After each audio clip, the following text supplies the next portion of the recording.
soit votre partage. Ici, nous voyons Jésus nous donner un exemple à suivre. Vous savez, tout ce que Jésus a donné, tout ce que Jésus a fait dans la parole de Dieu, tout ce que Jésus a accompli comme miracle, ça devait être une leçon afin d'enseigner les générations à venir. Nous tirons beaucoup de choses de ces passages. C'est vrai, pendant ces temps, la pandémie, l'épidémie, le monde est troublé, le monde est dans cette agitation, je l'ai dit dans ma première émission. Mais les enfants de Dieu doivent afficher une attitude. Vous savez, quand les situations sont difficiles, votre attitude détermine la manière dont vous allez vous en sortir. L'attitude, c'est un aspect très important qui détermine ce qui va arriver par après. Beaucoup de gens perdent, ou beaucoup également perdent leur victoire lorsqu'ils sont agités. Beaucoup de gens dans l'agitation ne savent pas à quel sens se vouer, ne savent pas qu'est-ce qu'il faut faire pendant des périodes pareilles.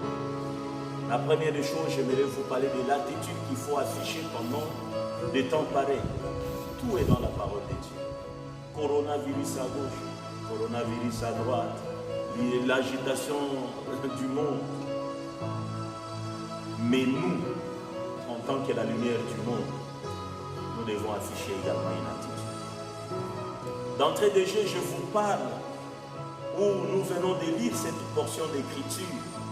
Nous voyons quelqu'un qui était aussi dans l'agitation. Nous voyons quelqu'un qui était aussi frappé par une maladie qu'on appelle la lèpre. Ou c'était un lépreux.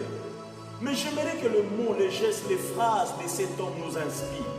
De la même manière qu'il était frappé, c'est de la même manière que le monde est frappé aujourd'hui. De la même manière qu'il était malade, le monde aujourd'hui est également malade. De la même manière qu'il était, je ne sais pas, dans le désespoir, le monde également est désespéré d'une certaine manière. Mais la première attitude, prenons ces lépreux comme la représentation du monde. Il y a quelque chose qui l'ennuyait. Il y a quelque chose qui le dérangeait. Il souffrait de quelque chose. Quelqu'un a parlé de la chose. Cette chose qui l'agitait. Au-dedans de lui, les choses n'allaient pas. Vous savez, les lépreux étaient conditionnés ou étaient soumis à une loi rejetée par le monde. Regardez aujourd'hui les gens qui sont atteints de cette maladie ou de ces virus. Ils sont presque mis en quarantaine. C'est comme la lèpre. Ça s'est passé de cette manière-là. Si on prend l'image de ces lépreux comme l'image du monde entier, aujourd'hui frappé par ces virus, l'attitude également de cet homme doit également nous inspirer. La Bible est en train de nous renseigner ceci. La première chose à faire, les lépreux vinrent vers Jésus. Le lépreux est venu vers Jésus. Ce n'est pas Jésus qui est allé vers les lépreux, mais c'est le lépreux qui est venu vers Jésus.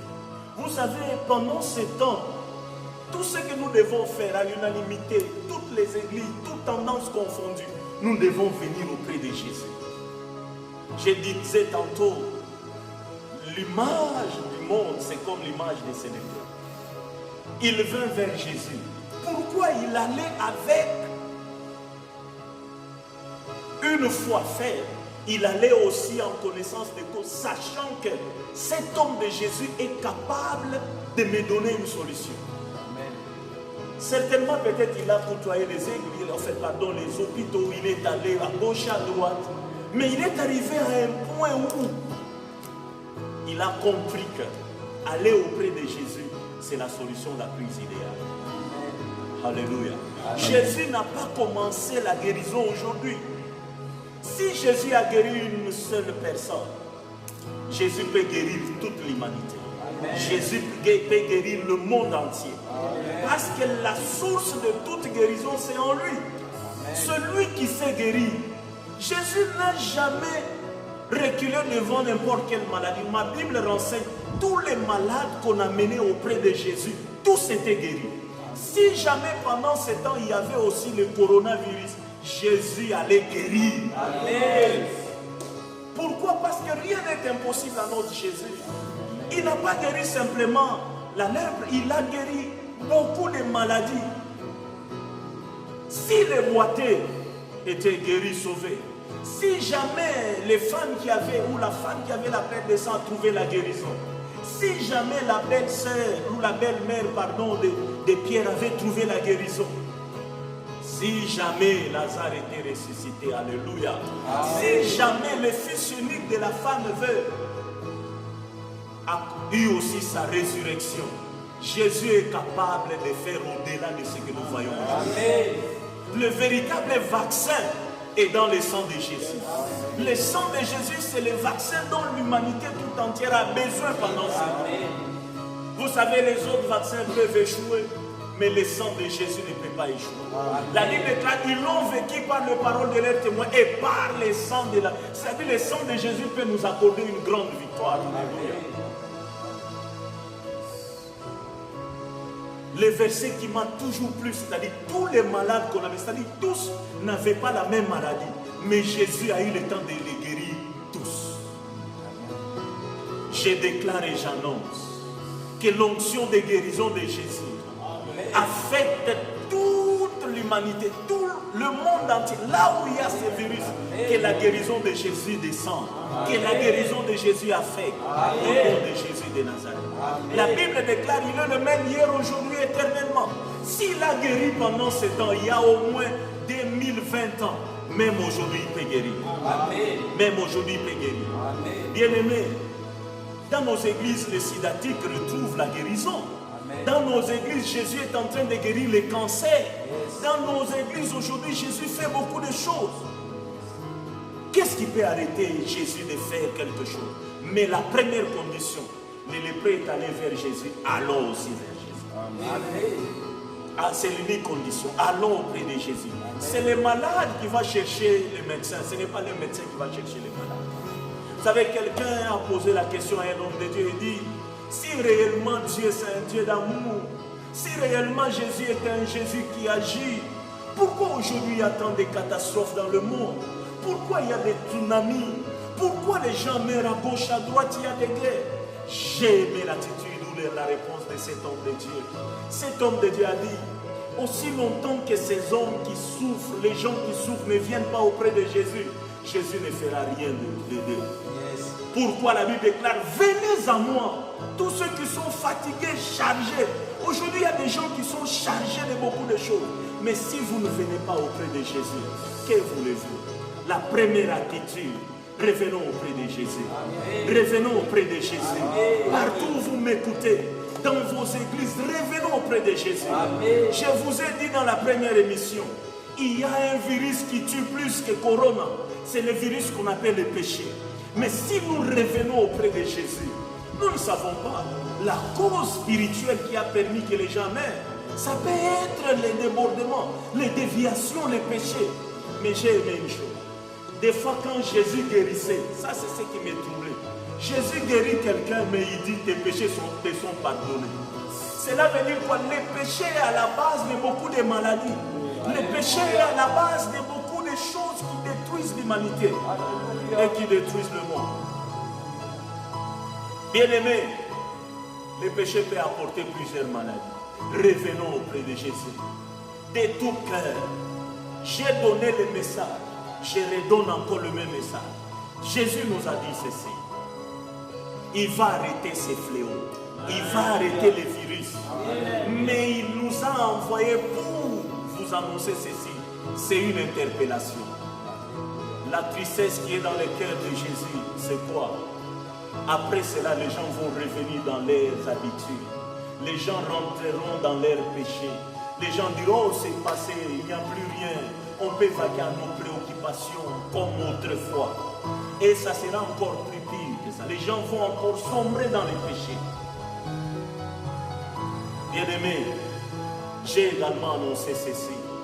Le coronavirus, ce virus, c'est notre Jean-Baptiste. C'est le Jean-Baptiste qui est en train de crier. Préparez les chemins car le Seigneur est en train de venir. Vous savez, quand des choses arrivent partout dans le monde, ce sont là les sonnettes d'alarme qui nous révèlent quelque chose. Quand Jean-Baptiste parlait, qu'est-ce qu'il disait? Répentez-vous, répentez-vous, car le Messie arrive. J'ai compris une chose. Celui qui devait venir, il devait venir baptiser du Saint-Esprit et du feu. Or, il a fallu, avant que Jésus ne vienne, que Jean-Baptiste ne vienne. Or, Jésus venait avec des guérisons. Jean-Baptiste ne les a pas accomplies. Jean-Baptiste n'a pas fait de miracles. Mais il a fallu que Jean-Baptiste vienne préparer les gens pour que les miracles arrivent. Alléluia. Il faut que la repentance d'abord précède les guérisons qui vont affecter le monde. Pour que Dieu guérisse le monde, il faut que les gens se répandent. Aujourd'hui, le virus est en train de crier. Ça ne crie pas simplement confinement et ceci. Ça crie aussi repentance. Alors, ce que le lépreux a fait, la première chose, le lépreux est revenu auprès de Jésus. Le lépreux est revenu auprès de Jésus. Or, nous voulons prier. Ce n'est que le premier point. Je vais aborder les autres points jusqu'à ce qu'on va arriver à la fin. Alors, j'aimerais que pendant ce temps qu'on prie. Le premier point, vous allez voir les autres points. J'aimerais prier pour que tout celui qui s'était égaré dans le péché, tout celui qui s'était égaré par sa manière de vivre, les communautés, les églises qui se sont égarées par des pratiques tout autres. Est-ce que vous savez que quand les péchés s'accentuent, ça attise toujours la colère de Dieu? Dieu a détruit l'humanité, pas à cause de quoi que ce soit, à cause du péché. Partout où Dieu a frappé, c'était à cause du péché. Mais quand on revient auprès de Jésus, nous voulons dire que Jésus, il n'y a que toi. Jésus, il n'y a que toi. Jésus, il n'y a que toi qui peux nous sauver. Tout celui qui revient auprès de Jésus considère Jésus comme le Maître, comme le Seigneur et le Sauveur. Tout celui qui revient auprès de Jésus, il veut dire qu'il n'y a point un autre Dieu. Tout celui qui revient auprès de Jésus veut dire, Seigneur, tout ce que les gens disent, ce sont des mesures provisoires. Mais il n'y a que toi qui peux nous donner une mesure, Seigneur, complète et réelle. Tout celui, d'une manière ou d'une autre, prend le temps de revenir auprès de Jésus. C'est celui qui comprend qu'il n'y a que Jésus qui saura. Alléluia. Le fils perdu ou l'enfant prodigue est revenu auprès de son père. C'était une image où Jésus voulait dire, même si vous êtes des pécheurs, quand vous revenez auprès de moi, moi je sais vous accueillir encore. Le père n'a pas chassé l'enfant, le père a accueilli encore son fils. Écoutez les paroles de ses pères. Il disait, c'est mon fils, celui-ci était perdu, mais il est revenu. Mais ce n'est pas le père qui est allé chercher le fils. Le fils devait avoir la conscience de rentrer auprès de son père, parce que c'est auprès de son père qu'il y avait la vie. Alléluia. Et nous devons avoir conscience de rentrer auprès de Jésus pendant ce temps. Bien-aimés, ce virus, ce n'est qu'un élément qui annonce que Jésus nous rappelle encore où Jésus veut qu'on rentre auprès de lui. Amen. Il y a beaucoup de choses qui se passent aujourd'hui, même dans les églises, que Jésus ne tolère plus. Il y a des choses qui éclairent le cœur de Jésus. La première attitude, c'est revenir auprès de Jésus. Amen. Regardez quand Jonas est entré dans cette ville, il a parlé pendant 3 jours. Même le roi a compris qu'il fallait revenir auprès de Jésus. Venir auprès de Jésus, c'est prendre son sac et se mettre sur la cendre afin de crier. Quand ils ont crié, Dieu a écouté et Dieu a oublié les péchés. Alléluia. Amen. Revenons auprès de Jésus. Nous allons introduire notre première requête. J'ai dit, peut-être tu t'es séparé de Jésus. Peut-être le monde t'a mené loin. Peut-être tu as fait des choses qui n'ont pas plu à Dieu. Mais quand tu reviens, Dieu ne va pas te rejeter. Dieu va t'accueillir comme ce père qui avait accueilli son fils perdu. Alors nous voulons prier pour que l'humanité, le monde revienne auprès de Jésus. Pour que les gens se répandent et qu'ils reviennent auprès de Jésus.